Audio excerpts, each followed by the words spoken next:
स्नेही विद्यार्थियों, राजभाषा हिंदी, अतीत और वर्तमान, इस विषय पर आज हम चर्चा करेंगे।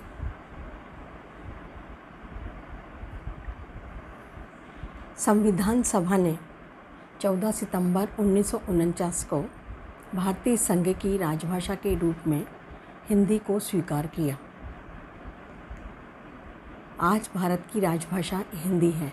स्वतंत्रता आंदोलन के समय शिखर के स्वतंत्रता संग्राम सेनानी इसे राष्ट्रभाषा कहते थे। भारतीय संविधान में हिंदी और भारतीय भाषाओं को कई अनुच्छेद में बहुत अच्छी तरह स्पष्ट किया गया है।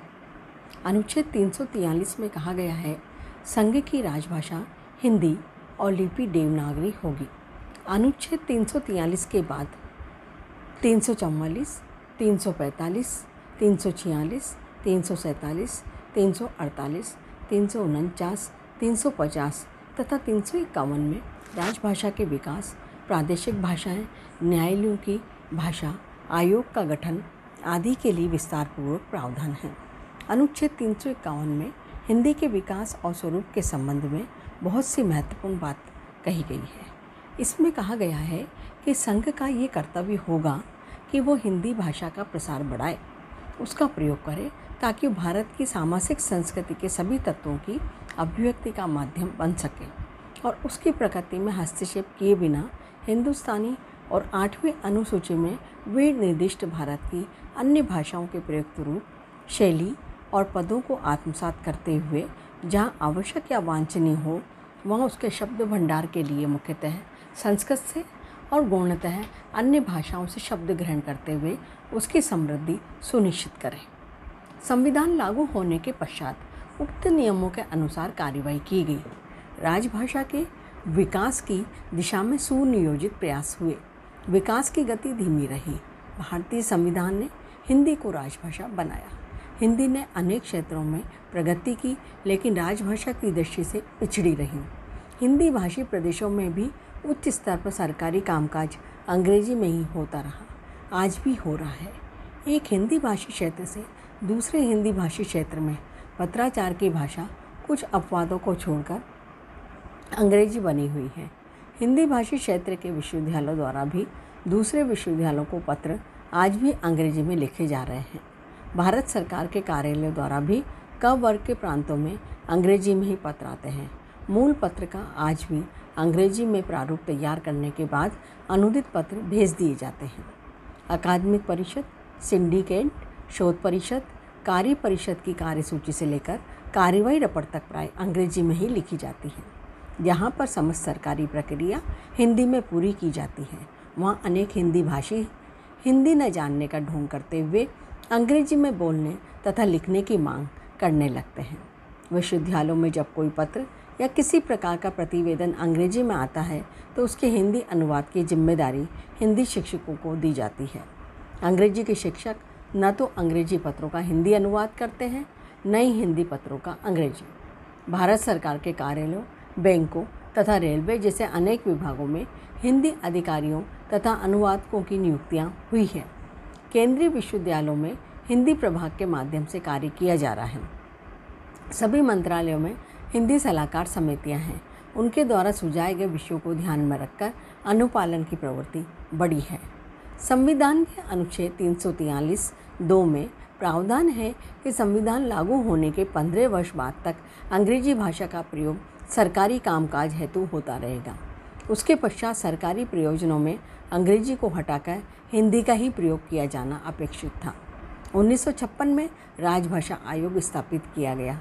इस आयोग ने हिंदी के संबंध में अपनी विशेष रिपोर्ट प्रस्तुत की। इस रिपोर्ट के प्रकाश में आने के पश्चात दक्षिण भारत में हिंदी का विरोध प्रारंभ हो गया। दबाव के कारण सरकार ने राजभाषा अधिनियम 1963 पारित किया। इसके अनुसार संविधान के प्रारंभ से 15 वर्ष की कालावधि समाप्त होने के बाद भी संघ के उन सब राजकीय प्रयोजनों के लिए जिनके लिए वह अंग्रेजी उस दिन से ठीक पहले प्रयोग में लाई जाती थी, प्रयोग में लाई जाती रह सकेगी। इस अधिनियम के कारण अंग्रेजी की स्थिति सुदृढ़ हो गई। अंग्रेजी में कामकाज करने वालों को हिंदी सिखाना, उपदेश और प्रेरणा का विषय बन गया। 14 सितंबर पुनः प्रासंगिक बनकर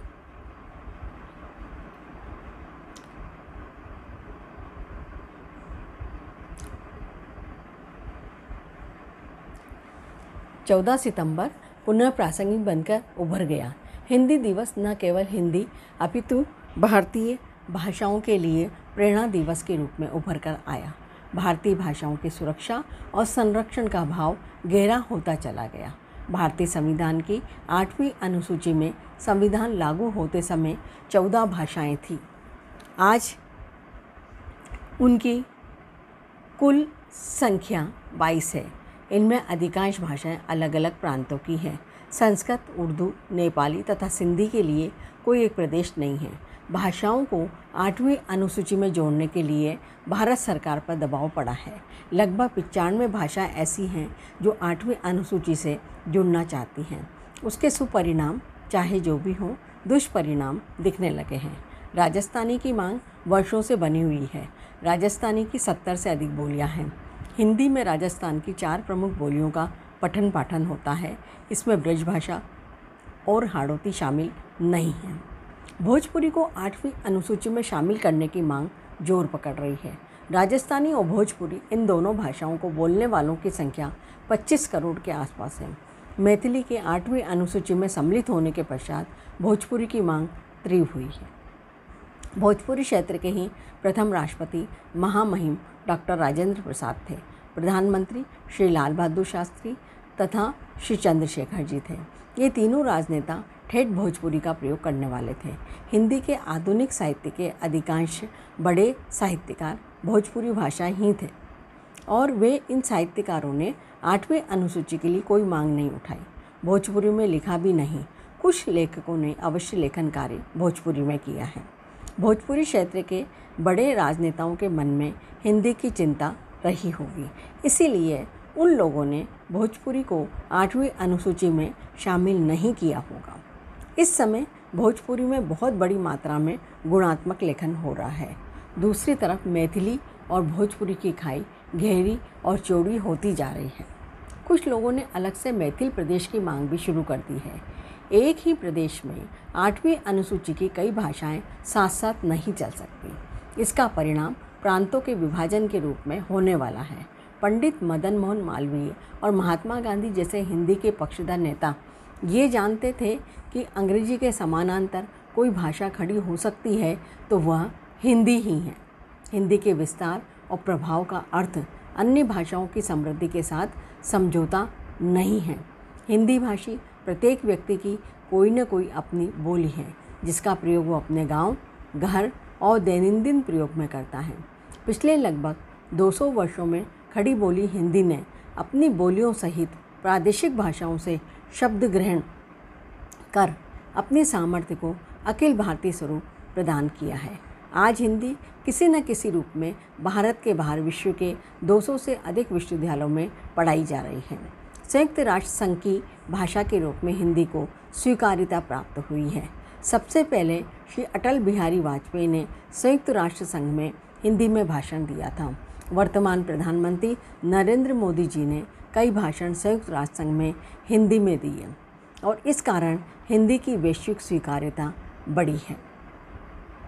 यहाँ यह भी उल्लेख कर देना आवश्यक है कि अभी 6 महीने पहले संयुक्त राष्ट्र संघ में हिंदी 7वीं भाषा के रूप में स्वीकार की गई है और भारतीयों के मन में हिंदी को लेकर सकारात्मक ऊर्जा का संचार हुआ है और इसमें हमारे वर्तमान प्रधानमंत्री नरेंद्र मोदी जी की बहुत बड़ा योगदान है और उन्हीं की अहम भूमिका है कि हिंदी ने अपनी उच्चतम ऊंचाइयों को छुआ है और हिंदी विश्व भाषा के रूप में मान्य हो गई है और वो 7वीं भाषा के रूप में मान्य हुई है।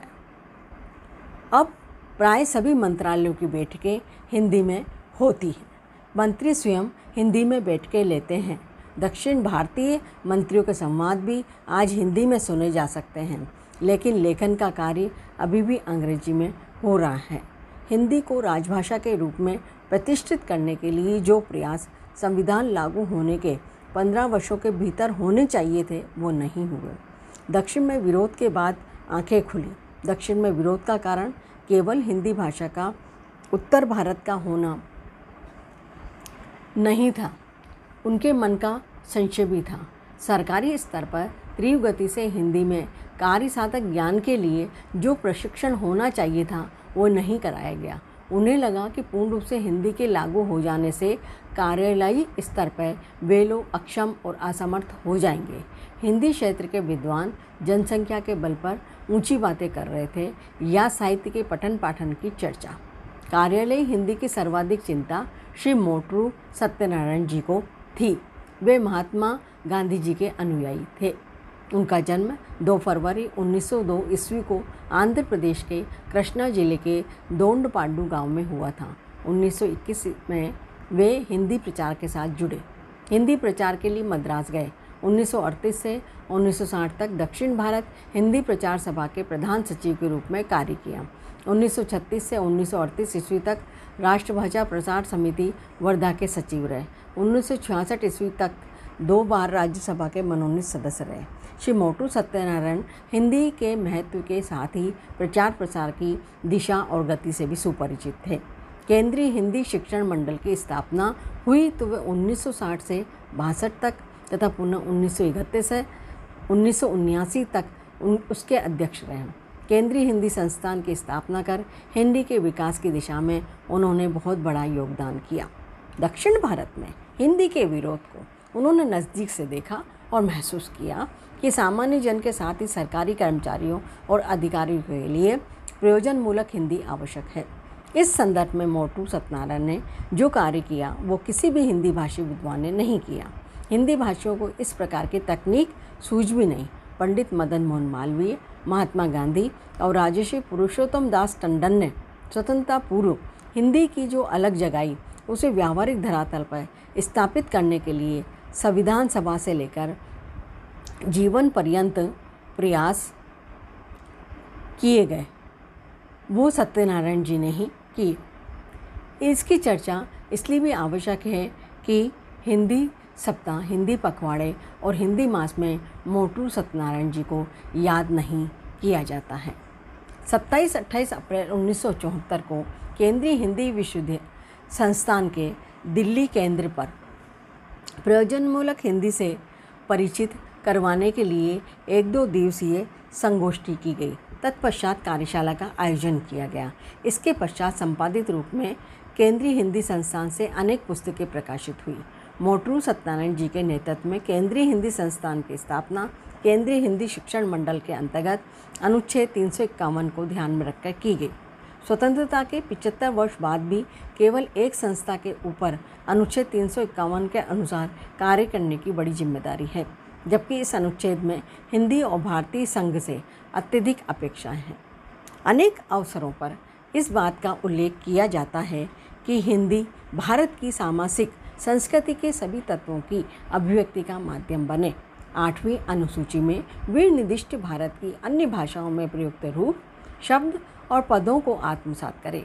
शब्द भंडार मुख्यतः संस्कृत से और गौणतः अन्य भाषाओं से ग्रहण कर हिंदी की समृद्धि को सुनिश्चित करे।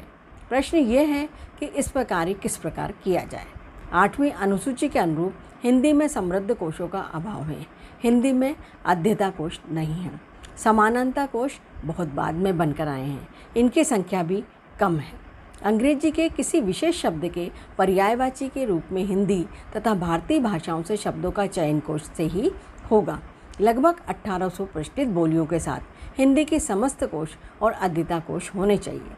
किसी भी भाषा को सक्षम, सक्रिय तथा अंतत्वगोत्वा जीवित बनाए रखने के लिए उस भाषा भाषी को उसके प्रति संप्रति और भाषा प्रयोग के साथ ही अकादमिक स्तर पर कुछ सहायक पुस्तकें चाहिए। प्रत्येक भाषा के पास व्याकरण कोश तथा उसके लोक साहित्य के संग्रह की कम से कम एक पुस्तक आवश्यक है। व्याकरण के रूप बदलते रहते हैं, फिर भी यह पुस्तक सुदृढ़ आधार देती है। कोश के बिना विस्मृति का भय बना ही रहता है। लोक साहित्य का संरक्षण संस्कृति के बोध के साथ ही जनजीवन में प्रचलित शब्दावली का संरक्षण है। प्रबल भावों की अनुभूति की शब्दावली का वाक्य संयोजन है। केंद्रीय हिंदी संस्थान में इसकी योजना बनाई गई थी।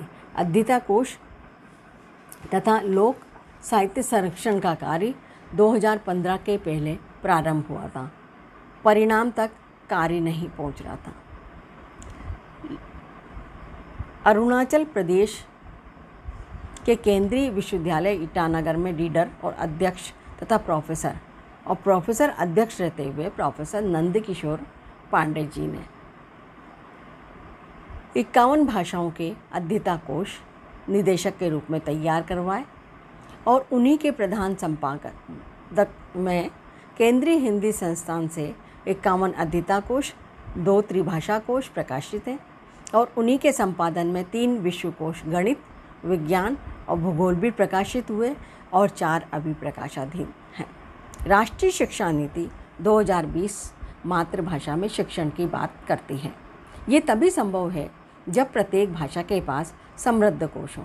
भारत की अनेक जनजातीय भाषाओं की लिपि नहीं है, उन्हें सर्वाधिक समृद्ध देवनागरी लिपि अपनानी चाहिए। यह आग्रह भाषाविदों का भी है।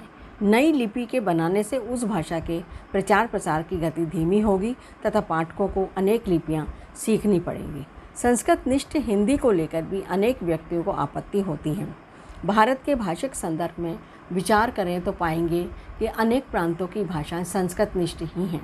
अति संस्कृत निष्ठता से बचना चाहिए। मानक शब्दावली के निर्माण में संस्कृत से अधिक उपयोगी कोई अन्य भाषा नहीं है। संस्कृत से दुराव का दुराग्रह ठीक नहीं है। स्वतंत्रता के कुछ वर्ष बाद ही संस्कृत शब्दावली के विरोध के शब्द उठने लगे थे। समस्या यह थी और है कि संस्कृत के बिना सटीक अभिव्यक्ति के शब्द आसानी से प्राप्त नहीं होते। डॉक्टर सेठ गोविंद दास ने हिंदी प्रचार प्रसार में बाधा का मुख्य कारण प्रधानमंत्री पंडित जवाहरलाल नेहरू जी को माना है। उन्होंने कहा है कि हमें हिंदी के लिए क्या करना चाहिए। लेख में लिखा है कि हिंदी पर उसके राजभाषा स्वीकृत होने के पश्चात भी जो निरंतर संकट आते रहे, उसका सबसे पहला कारण हमारे प्रधानमंत्री पंडित जवाहरलाल नेहरू की हिंदी के संबंध में अनधिकार चेष्टाएं थी। इस लेख के प्रारंभ में सेठ गोविंद दास जी ने लिखा है, स्वतंत्र भारत के संविधान में हिंदी राजभाषा स्वीकृत होने के पश्चात हमें आशा थी कि अब हिंदी का कोई संकट नहीं आएगा, परंतु हमने एक गलती की। वह थी 15 वर्षों में हिंदी अंग्रेजी का स्थान ले लेगी। इसकी स्वीकृति, यदि हम इसके स्थान पर यह निर्णय लेते कि संविधान के लागू होते ही हमारा सारा राजकाज हिंदी में चलेगा, चाहे वो बहुमत ही क्यों न हो, तो इसके लिए उस समय संविधान सभा में बहुमत मौजूद था, तो हिंदी पर इस प्रकार के संकट न आते। अतः किसी भी भाषा की समृद्धि के लिए केवल उसका गंभीर और बहुविध साहित्य ही आवश्यक तत्व नहीं है। समृद्ध भाषा ज्ञान विज्ञान तथा प्रशासनिक दृष्टि से भी संपन्न होती है। हिंदी को भी ज्ञान विज्ञान की दृष्टि से संपन्न बनाने के लिए अनेक प्रयत्न राजकीय तथा व्यक्तिगत धरातल पर किए गए। केंद्रीय हिंदी निदेशालय हिंदी प्रचार प्रसार की संस्थाओं को अनुदान तो देता ही है, कोशों का प्रकाशन भी करता है। वैज्ञानिक तथा तकनीकी शब्दावली आयोग ने विगत 60 वर्षों में लगभग 100 विषयों की मूलभूत शब्दावली को तैयार किया है। उन कोशों की शब्दावली के आधार पर अनेक भाषाओं में पाठ्यपुस्तकें लिखी गई हैं। आयोग ने अनेक विषयों की द्विभाषी तथा त्रिभाषी शब्दावलियाँ तैयार कर प्रकाशित की है। भौतिक, आयुर्विज्ञान, अंतरिक्ष विज्ञान, भूविज्ञान, भूगोल, रसायन विज्ञान, जैव प्रौद्योगिकी, कृषि विज्ञान, पर्यटन, वाणिज्य, अर्थशास्त्र, इतिहास, गृह विज्ञान, मनोविज्ञान, गणित, जनसंचार, दूरसंचार, इलेक्ट्रॉनिक्स आदि की मूलभूत शब्दावली के आधार पर उच्च शिक्षा के लिए मानक पुस्तकें लिखी जा सकती हैं और कई लेखक लिख भी रहे हैं। संविधान की 8वीं अनुसूची में सम्मिलित सभी भाषाओं की प्रशासनिक शब्दावली अंग्रेजी के साथ उपलब्ध है। अंग्रेजी हिंदी तथा हिंदी अंग्रेजी प्रशासनिक शब्दावली बहुत लोकप्रिय है। इसके अतिरिक्त अनेक विषयों के परिभाषा कोश मानक रूप में उपलब्ध हैं। भारतीय भाषाओं में उच्च स्तर पर पाठ्यपुस्तक निर्माण के लिए सामग्री का अभाव नहीं है। हमारी मानसिकता अंग्रेजी के झुकाव की ओर है। भाषा की प्रतिष्ठा के लिए अनेक विषयों तथा क्षेत्रों में कार्य किया जाना चाहिए। ये केवल हिंदी के लिए नहीं, अपितु सभी भारतीय भाषाओं के लिए है। कई भाषाएं 8वीं अनुसूची में शामिल तो हुई, लेकिन उस भाषा में विद्यालय शिक्षा भी नहीं दी जाती है। उनकी अकादमियाँ कुछ पुस्तकों का प्रकाशन करती हैं और पुरस्कार देती हैं। आचार्य क्षिति मोहन सेन ने भाषा की एकता शीर्षक निबंध में लिखा है कि भाषा को केवल भाषा मानकर हम चुप नहीं रह सकते, हमें उसे संस्कृतियों, विद्याओं और कलाओं का महान संगम तीर्थ बना देना होगा। अंग्रेजी भाषा की महिमा इसलिए नहीं है कि वो हमारे मालिकों की भाषा थी, बल्कि इसलिए कि उसने संसार की समस्त विद्याओं को आत्मसात किया है। अंग्रेज चले गए हैं, फिर भी अंग्रेजी का आदर ऐसा ही बना रहेगा। हिंदी को भी यही होना है, उसे भी नाना संस्कृतियों, विद्याओं और कलाओं की त्रिवेणी बनाना होगा। बिना ऐसा बने भाषा की साधना अधूरी रह जाएगी। भारतीय भाषाओं के संदर्भ में विचार करने पर हम पाते हैं कि अपने देश की भाषाओं में संस्कृत को छोड़कर किसी ने भी समस्त विद्याओं को आत्मसात नहीं किया है। संस्कृत भी कालांतर में मात्र साहित्य की भाषा बनकर रह गई। वह अद्यतन ज्ञान विज्ञान से युक्त नहीं हो पाई। हिंदी के विकास की बात को भारतीय भाषाओं के पिछड़ेपन के साथ जोड़कर नहीं देखा जाना चाहिए। देश की अधिकांश भाषाएं संस्कृत से होते हुए विभिन्न अपभ्रंशों से विकसित हुई हैं। आज जिन्हें द्रविड़ परिवार की भाषाएं कहते हैं, उनमें संस्कृत की शब्दावली हिंदी क्षेत्र की भाषाओं से अधिक ही है। जनजातीय भाषाएं पड़ोसी भाषाओं की शब्दावली से समृद्ध हुई हैं। भारतीय भाषाएं सहजीविता से आगे बढ़ी हैं, एक दूसरे का पोषण करती हैं। इसीलिए विश्व की कुल भाषाओं का 25% भारत में जीवित रूप में है। एक दूसरे को मारने या निगल जाने की प्रवृत्ति अंग्रेजी की तरह भारतीय भाषाओं में नहीं है। जैसे भारतीय मूल की कई फसलें एक साथ एक ही खेत में समान पानी और खाद से समान मौसम में फूलती फलती हैं, वैसे ही भारतीय भाषाएं एक साथ पल्लवित पुष्पित होती हैं। भारत की संस्कृति एक दूसरे को सम्मान देने की है। ये भाषाओं के संदर्भ में भी है। अतः ये स्पष्ट हो जाता है कि भारतीय भाषाओं को आपसी संघर्ष की आवश्यकता नहीं है। सभी भाषाएं राष्ट्रभाषाएं हैं। हिंदी को अंग्रेजी के समानांतर खड़ा करना है। इसको बोलने वालों की संख्या, इसमें लिखित साहित्यिक पुस्तकें तथा ज्ञान विज्ञान के ग्रंथ अब ऐसी स्थिति में आ गए हैं कि ये विदेशी भाषा के समकक्ष खड़ी हो सकती है। हिंदी माध्यम से पढ़ने वाले विद्यार्थियों की संख्या करोड़ों में है। भारत के बाहर अनेक देशों में हिंदी प्रभावी स्थिति में है। हिंदी भाषियों ने अपनी बोलियों के संघर्ष को पिछले 100 वर्षों से किनारे कर रखा है। विवाद की स्थिति पर आने पर लाभ अंग्रेजी का होगा, जैसा कि 1965 में हुआ। डॉक्टर वासुदेव शरण अग्रवाल ने हिंदी और दक्षिण भारतीय भाषाओं के संघर्ष के समय अत्यंत सुचिंतित लेख हिंदी के प्रति शीर्षक से लिखा था। उन्होंने लिखा कि अंग्रेजी वाले जो चाहते थे वही हो गया। भारतीय भाषाओं के आपसी मोर्चे में अंग्रेजी की बनाई और अब ये निश्चय हो गया है कि सन 65 के बाद भी अंग्रेजी ही राजभाषा बनी रहेगी। भारतीय भाषाएं मति भ्रम में पड़ गई और उन्हें घर में घुसे हुए असली शत्रु का पता ही न लगा। यह कुछ इस तरह की बात हुई जैसे 18वीं शती में आपस में लड़ते हुए देशी रजवाड़े अंग्रेजी राज्य के बढ़ते हुए चंगुल में बेसुध हो गए थे। राष्ट्रीय शिक्षा नीति 2020 में भाषाई एकता और उसकी शक्ति को पहचाना गया है। कोई भी विदेशी भाषा 6 महीने से 1 वर्ष के भीतर सीखी जा सकती है। उसके लिए माध्यम भाषा बनने की आवश्यकता नहीं है। भारतीय भाषाएं ही ज्ञान विज्ञान के समस्त क्षेत्रों में माध्यम भाषा बने, इसके लिए प्रयास और तैयारी आवश्यक है। इससे भी अधिक आवश्यक है भाषिक स्वाभिमान की, समस्त प्रकार की कुंठाओं से परे जाकर काम करने की, सभी भारतीय भाषाओं के प्रति सम्मान भाव की।